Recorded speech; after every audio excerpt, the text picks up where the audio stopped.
الله ربي والإسلام ديني ومحمدا رسول الله.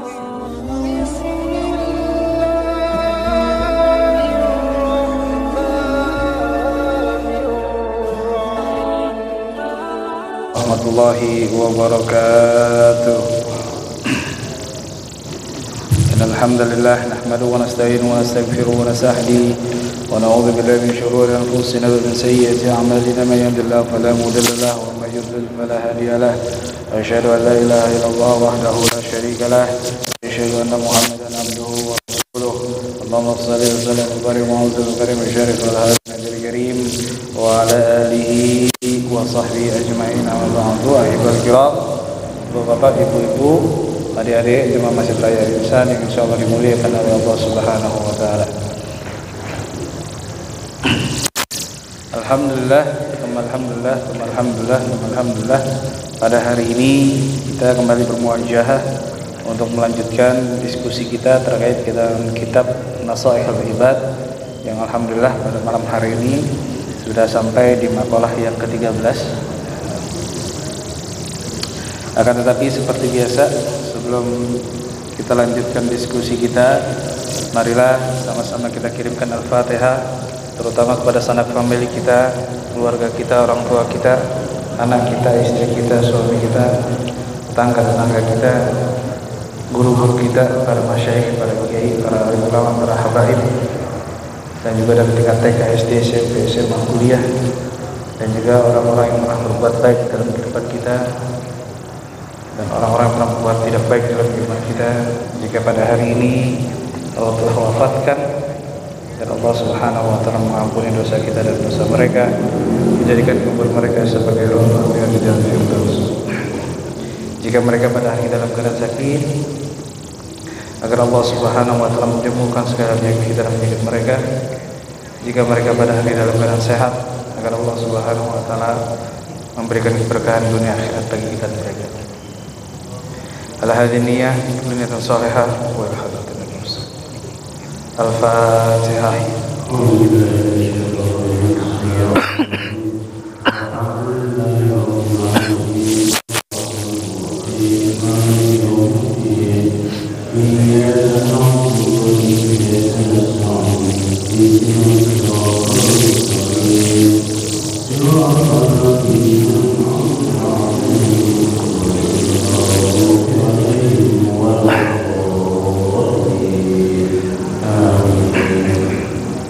Lalu Al-Fatihah yang selanjutnya kita bacakan waktu khusus untuk diri kita yang pada hari ini menjadi bulan ini sedang memiliki usaha agar Allah Subhanahu wa taala melancarkan segala urusan.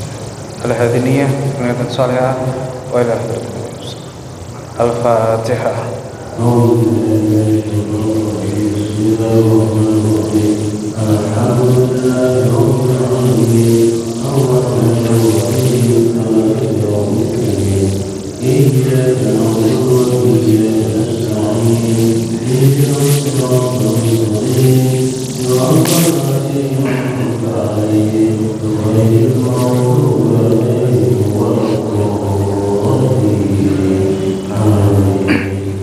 Baik, marilah sama-sama kita mulai forum ini dengan sama-sama membaca Al-Basmalah. Bismillahirrahmanirrahim. Ya. Bapak Ibu, mohon maaf sebelumnya, saya dalam keadaan kurang enak badan, jadi nanti mungkin agak sedikit terganggu. Baik, kita baca. Bismillahirrahmanirrahim. Ajazani sayyidina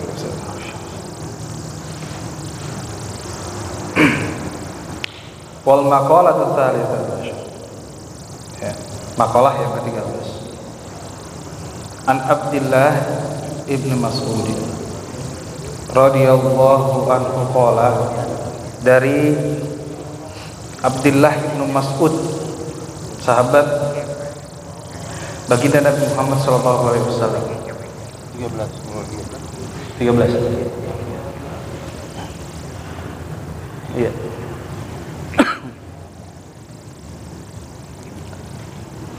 Qala, berkata, arba'atun, 4 min khisalin, 4 perkara, ya, min zulumatil qalb, ya, 4 perkara yang dari itu menyebabkan hati gelap, ya.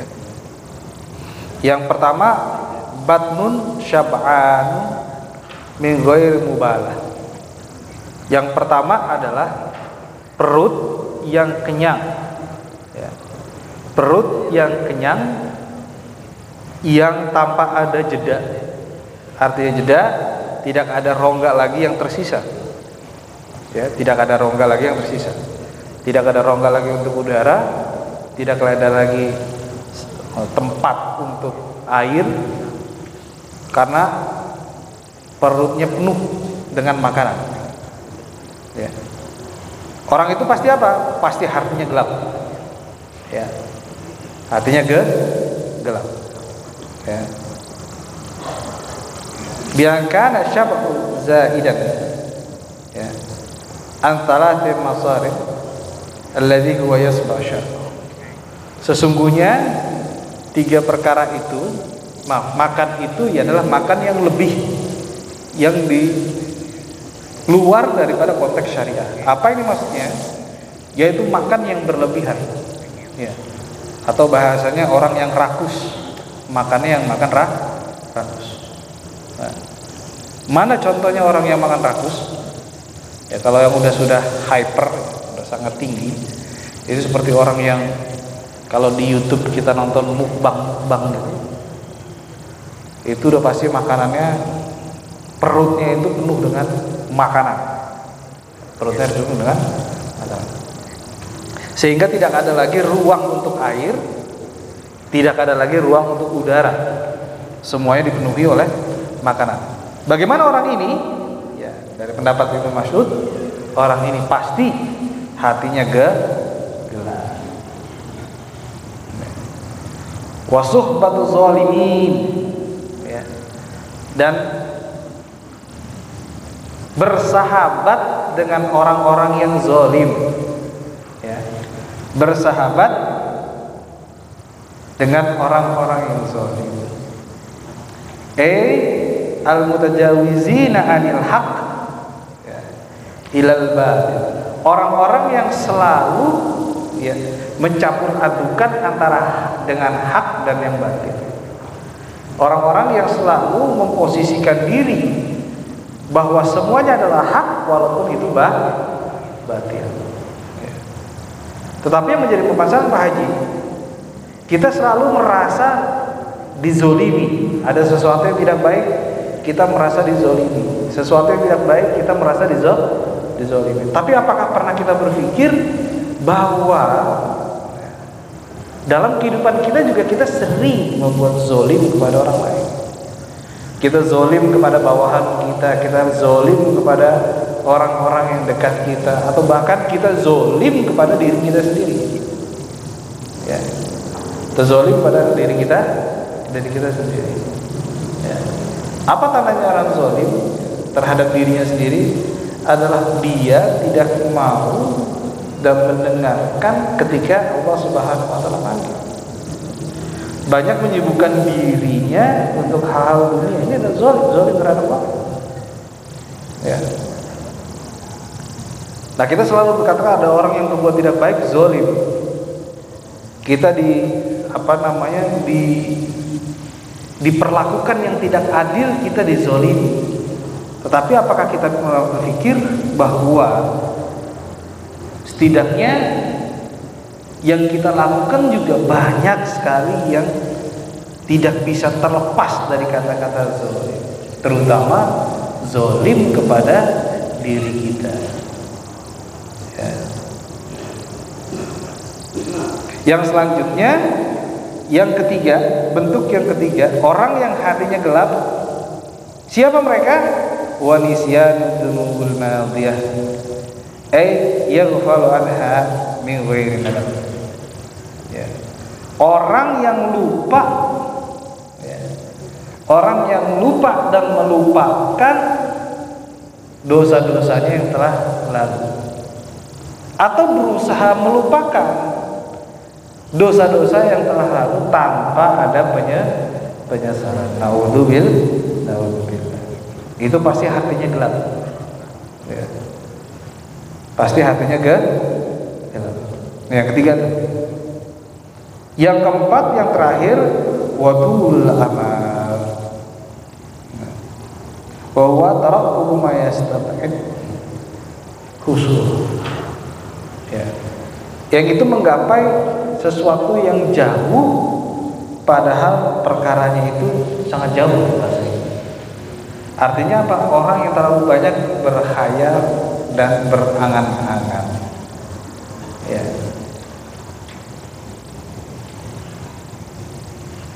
Ala-ana Rasulullah SAW qala, sesungguhnya baginda Nabi Muhammad SAW, Rasulullah pernah berkata, inna asyadda atakhawufu alaikumul khoslata, sesungguhnya aku sangat khawatir kepada kalian itu dua bentuk. Ya. Apa dua bentuk itu?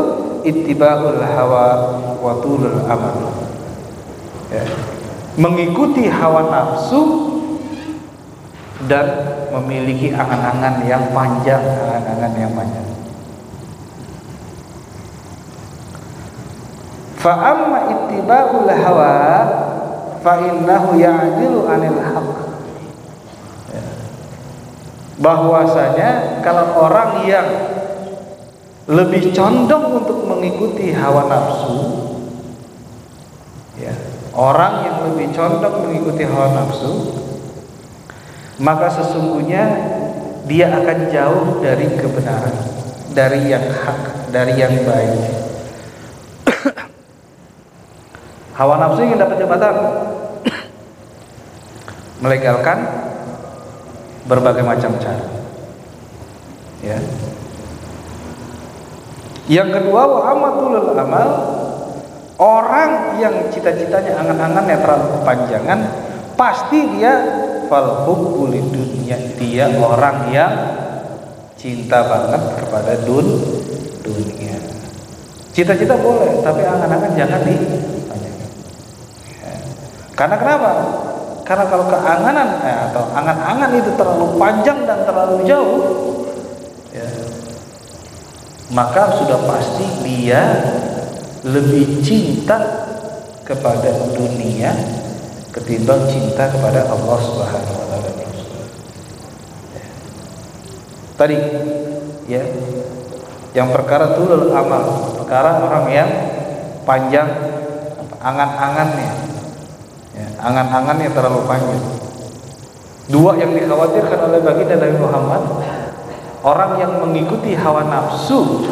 Karena orang yang mengikuti hawa nafsu pasti lebih condong kepada perbuatan yang tidak adil, melencengkan segala hal yang hak, dan juga kalau dia adalah seorang yang angan-angannya terlalu panjang dan terlalu jauh, maka sudah dipastikan orang itu lebih mencintai dunia. Rawahu Abi Dunya, ya, Ibnu Abi Dunya. Hadis ini diriwayatkan oleh Ibnu Abi Dunya. War arba'atun, dan 4 min khisalin, 4 bentuk. Ya. Minuril qalb, dari orang yang hatinya bercahaya. Ingat ya, apa namanya, ucapan daripada Imam Syafi'i, ya, wa nurullah la yuhda lil 'asi. Ya. Cahaya Allah itu tidak akan masuk dan tidak akan bisa menyentuh pada hati-hati yang memiliki maksiat, hati-hati yang kotor, hati-hati yang gelap. Ya. Apa 4 itu? Orang yang diindikasikan memiliki hati yang bercahaya. Yang pertama, batnun ja'i'un min had, perut yang selalu lapar, orang yang lapar. Yang kedua, suhbatus sholih,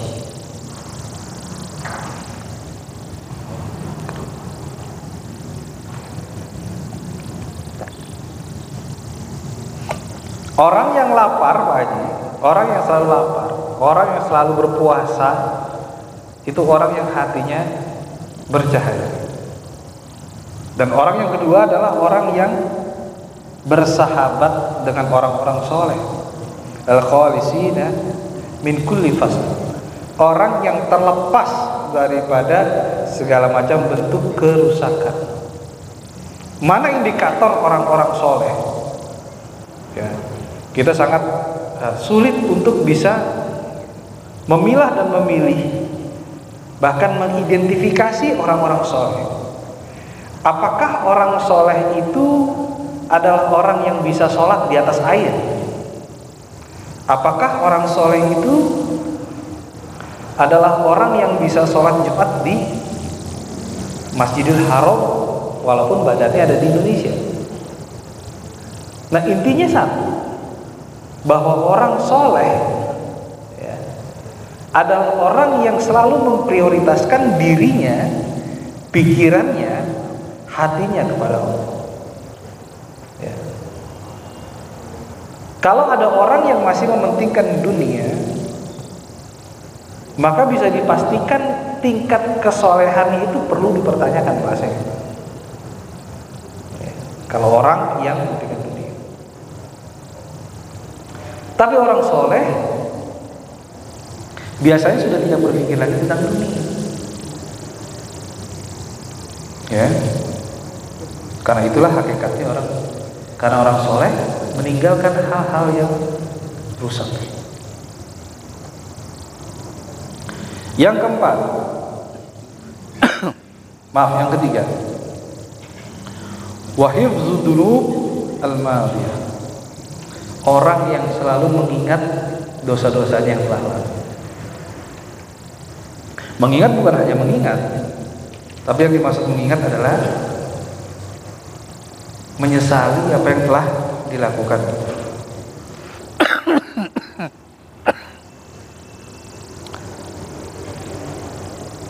Yang selanjutnya adalah qasrul amal. Habsu. Artinya orang yang memiliki angan-angan yang pendek.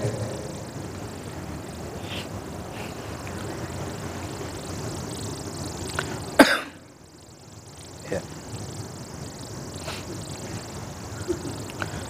Baik Bapak Ibu. Jadi tadi ada 4 orang yang memiliki hati yang gelap, dan juga 4 orang yang memiliki hati yang terang. Ya.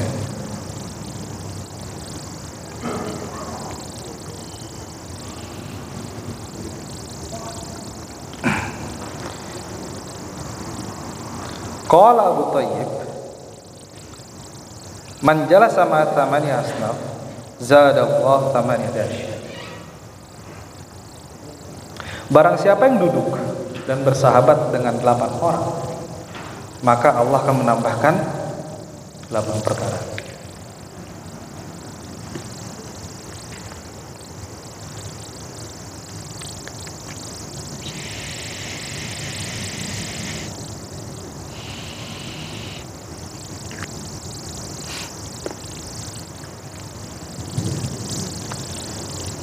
Man jalasa ma'al agniya zadallahu dunya wa rahmah. Barang siapa yang selalu bersahabat dengan orang kaya, maka Allah akan menambahkan di hati orang itu kecintaan kepada dunia. Ya. Man jalasa ma'al fuqara, barang siapa yang duduk dengan orang-orang fakir, hasala syukru wa bi kismatillah ta'ala. Barang siapa yang sering duduk dan bersahabat dengan orang-orang fuqara, orang-orang fakir, maka Allah akan menambahkan di dirinya rasa syukur kita, rasa ridho kita terhadap apa yang telah Allah berikan kepada kita. Wa man jalasa ma'a sultan, barang siapa yang sering duduk dengan orang-orang yang memiliki kuasa, zadahullahu quswah wal kibr. Ya. Maka Allah akan menambahkan kepada orang itu rasa bangga diri dan juga kesombongan terhadap dirinya. Nah, ini yang bahaya. Wa man jalasa ma'an nisa, barang siapa yang sering berkumpul, maksudnya jalasnya berkumpul dengan para wanita, ya, zadahullahu jahlu wassahwa, ya, Allah menambahkan kepada dirinya kebodohan dan syahwat. Ya. Wa man jalasa ma'asibyan, barang siapa yang sering berkumpul dengan anak-anak, ya, izdada minallah, maka Allah akan tambahkan kepada dia rasa ingin riang saja, rasa ingin memudahkan saja. Wa man jalasa ma'al fasik, ya, barang siapa orang yang sering berteman dan berkumpul dengan orang-orang fasik, izdada minal jarahati ala dzunub wa taswiyatut taubah, maka orang itu akan ditambahkan apa? Lupa terhadap dosa-dosanya dan juga memperkecil terhadap pintu-pintu taubat. Wa man jalasa ma'a shalihin, dan barang siapa yang duduk dan bersahabat dengan orang salih, izdada rughbah fi ta'ah, maka orang itu akan ditambahkan rasa ketaatannya kepada Allah. Wa man jalasa ma'al ulama izdada, ya, minal ilmi wal amali, ya, barang siapa yang duduk bersama orang-orang alim, duduk bersama orang-orang alim, maka Allah akan tambahkan ilmunya dan Allah akan tambahkan amal-amalnya, tentu amal yang akan menuju kepada kebaikan. Ya. Bapak Ibu, dari makalah ini yang kita bisa ambil sebenarnya ada beberapa poin penting. Yang pertama, dari Ibnu Mas'ud yang telah berkata bahwa manusia itu memiliki dua potensi yang sangat krusial. Yang pertama, potensi manusia memiliki hati yang gelap, ya, hati yang jauh dari cahaya. Tetapi manusia pada sisi lain juga memiliki potensi untuk memiliki hati yang terang. Ya sebenarnya kalau dalam literasi saya yang bisa saya simpulkan, hidup ini adalah pilihan. Apakah kita ingin menjadi orang A atau orang B?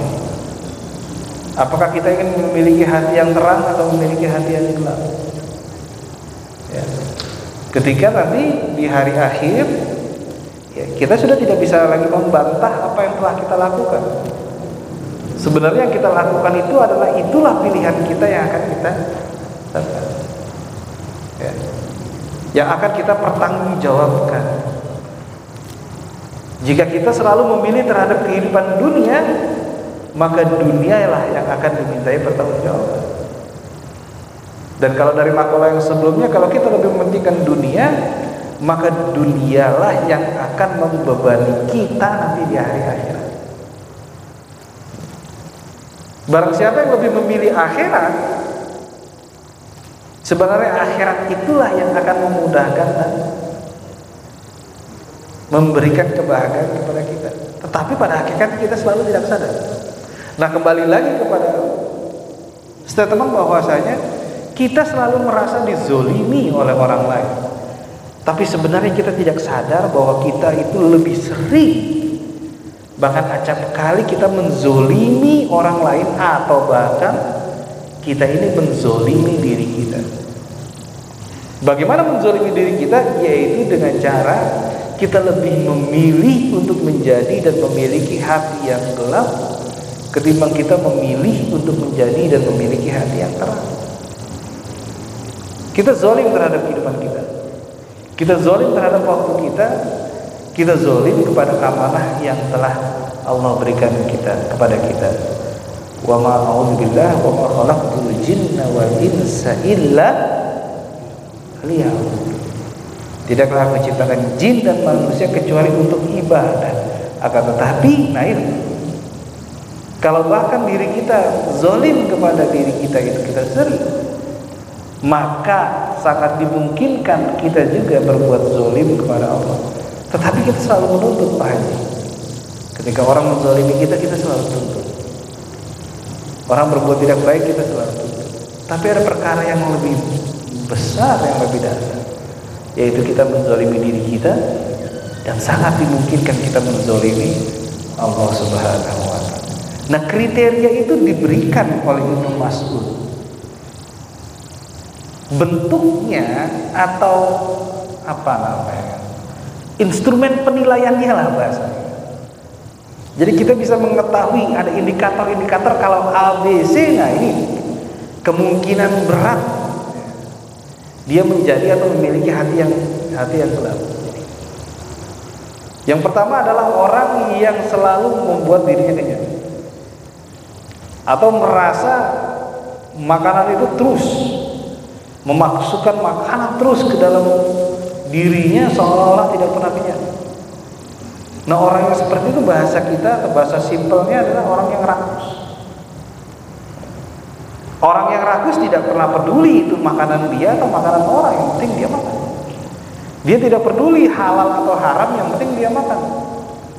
Dia tidak peduli bagaimana dia bisa beli, yang penting dia bisa makan dan menikmati. Artinya apa? Ya, dari makanan saja bisa menciptakan orang itu memiliki hati gelap atau tidak pada makanan. Tetapi bukan masalah makanannya yang membuat hatinya gelap, adalah pemikirannya, adalah bagaimana orientasi orang itu untuk mendapatkan makanan itu yang menjadi masalah. Bahkan bisa saja dia menghalalkan berbagai macam cara untuk membuat dirinya kenyang. Nah, yang selanjutnya adalah orang yang bersuhbah, orang yang bersahabat dengan orang zalim, yang baik lagi. Ya, jangan pernah kita menjustifikasi orang untuk mengatakan dia itu zalim kepada saya. Tapi coba kita introspeksi diri, apakah kita pernah berbuat zalim kepada mereka atau tidak? Nah, indikatornya adalah orang yang zalim adalah orang yang mencampur adukan antara hak dan yang batil, yang batil dengan yang hak. Ya. Selanjutnya, orang yang lupa terhadap dosa-dosa yang telah lalu, dan orang yang memiliki angan-angan yang terlalu panjang. Nah, di sisi lain ada orang yang berbeda dari yang pertama. Orang yang Allah berikan hatinya itu bercahaya, atau orang yang sering menerima cahaya-cahaya Allah. Siapa mereka? Ada pertama orang yang sering lapar, orang yang sering bersahabat dengan orang-orang soleh. Dia mengingat kepada dosa-dosa yang lalu, dan juga memiliki angan-angan yang terukur. Artinya terukur itu adalah sesuai dengan kemampuan dia, bukan menerawang sesuai dengan imajinasi orang tersebut. Baik Bapak Ibu, mungkin ini yang bisa kita sampaikan. Selanjutnya apabila ingin ditanyakan, kami persilakan.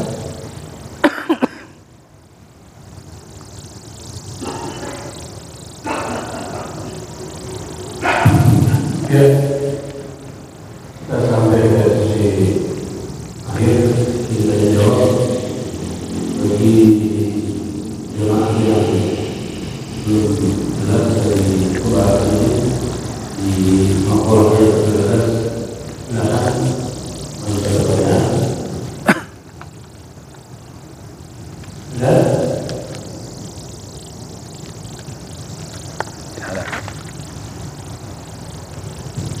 Dan kalau tidak ada, akan dibuka yang terakhir.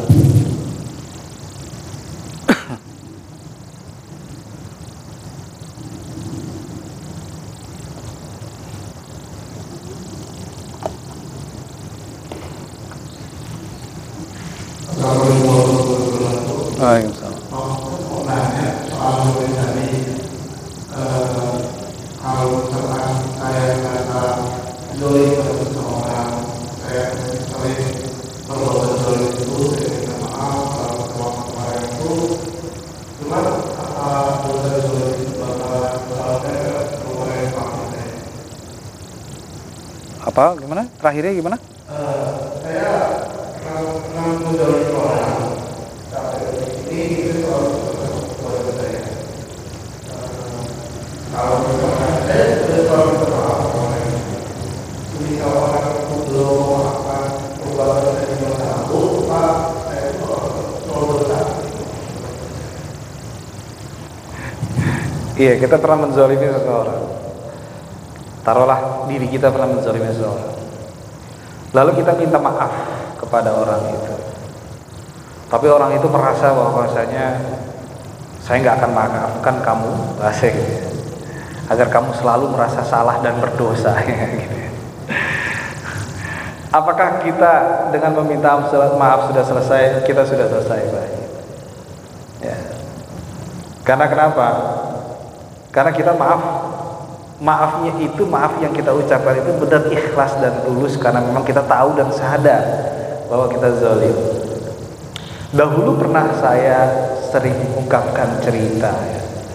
Ada di sebuah masjidnya, ini sering, cerita ini sering saya katakan. Ada sebuah masjid yang jamaahnya itu salah satunya orangnya memiliki tatoan, seluruh badan itu tatoan. Oleh pengurus masjid itu dilarang untuk berada di saf pertama karena badannya tatoan. Tapi pakai peci, pakai koko, pakai sarung, biasa. Lalu saya katakan, kenapa dilarang? Oh, Pak Ustadz, dia badannya tatoan. Kenapa memang tatoan? Oh, itu haram. Kenapa haram? Saya bilang. Ya memang haram. Dulu ya haram. Kalau sudah ada dan dia bertobat, apakah kita akan mengatakan menjustifikasi dia nggak boleh sholat? Saya bilang. Kenapa? Apakah kita akan lebih hebat menjadi Tuhan atau kita ingin menjadi Tuhan untuk menghukumi seorang manusia yang sudah bertobat dengan perbuatannya lalu kita hukumi kamu tetap melakukan dosa? Saya bilang enggak. Kalau Allah saja sudah mengampuni, masa kita nggak mau mengampuni orang lain? Sedangkan orang itu memiliki dosa kepada Allah, bukan kepada kita. Nah, kembali lagi, jika ada manusia, Pak Haji, ada manusia yang kita zolimi ya. Lalu kita sudah berupaya dan berusaha semaksimal mungkin karena kita sadar dan saya yakinnya sadar tanpa ada paksaan ya. Kita memohon dan meminta maaf kepada orang itu, maka hukumnya telah selesai. Nah, lalu dikembalikan kepada orang itu ya. Kalau kita saja telah selesai dan dimaafkan oleh Allah Subhanahu wa Ta'ala, kembali lagi, maka apakah orang itu ingin menjadi Tuhan dengan menutup dirinya tidak mau memaafkan? Sedangkan Allah saja sudah memaafkan orang yang zalim. Ud'uni astajib lakum, mintalah aku ya. Bahwa pengampunanku banyak dalam hadis, pengampunanku lebih luas daripada azabku. Artinya apa? Allah mengampuni. Lah kalau ada orang yang seperti tadi, apa hukumnya? Ya, hukumnya dikembalikan kepada diri mereka sendiri. Tadi adalah orang yang berusaha dan berupaya menjadi Tuhan untuk tidak mengampuni manusia, seolah-olah dan hanya dia berpendapat bahwa biar Anda menderita karena kesalahan Anda. Sesungguhnya kita tidak menderita dengan kesalahan kita yang telah kita taubatan nasuh dan kita telah meminta maaf. Tetapi ada tetapinya, ada variabelnya.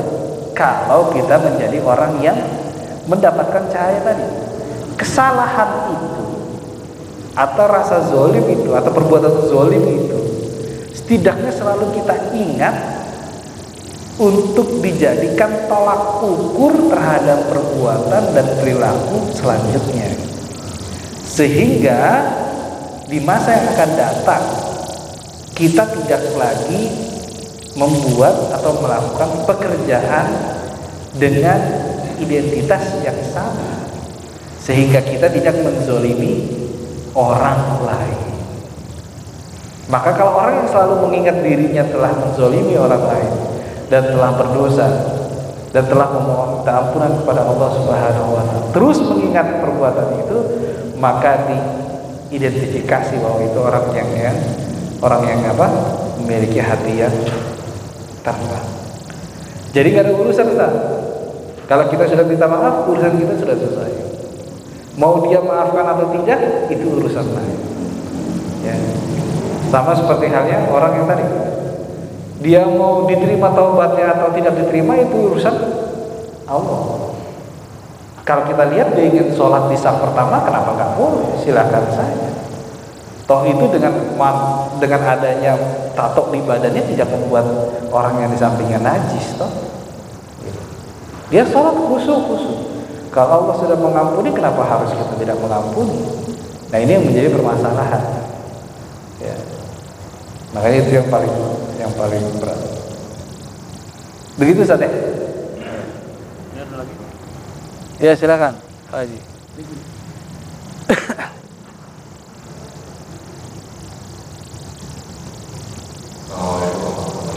Waalaikumsalam.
Waalaikumsalam.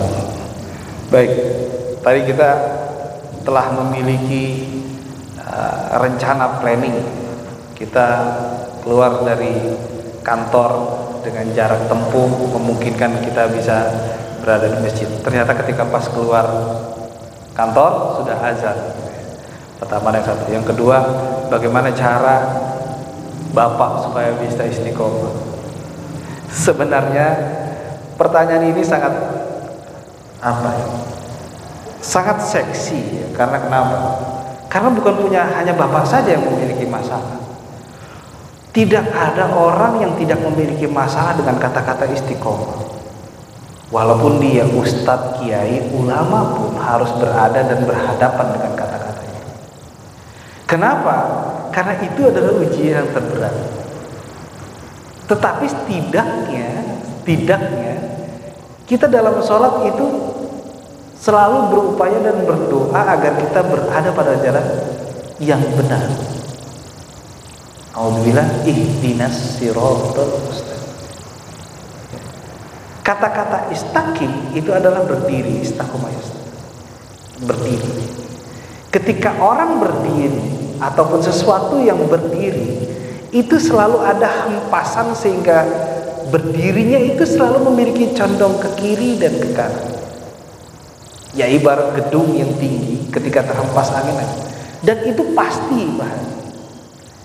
Tidak ada yang berdiri tegak sekokoh-kokohnya karena manusia yang berdiri, bukan batu. Ya. Kalau kita merasa diri kita bagaimana cara saya istiqomah, ketika ada condong sekian derajat, bahwa di situ kita harus yakin dan sadar. Sebenarnya itu saja. Kita yakin dan sadar bahwa ini adalah salah. Maka di Al-Quran itu selalu menggunakan kata-kata liqaumi yatafakkar, liqaumi yaqilun. Ya, dalam Al-Quran seperti ini, a'udzubillahi apa hukmul jahiliyah betul, faman ahsana minallahi hukman liqaumi yuqinun. Hei manusia, apakah hukum yang Anda buat itu lebih baik daripada hukum aku? Tapi ini hanya untuk orang yang yakin berpikir. Nah, kembali lagi, Pak Haji kita ini berdiri untuk menegakkan jalannya Allah, berdiri untuk menjadi sesuai dengan yang Allah perintahkan.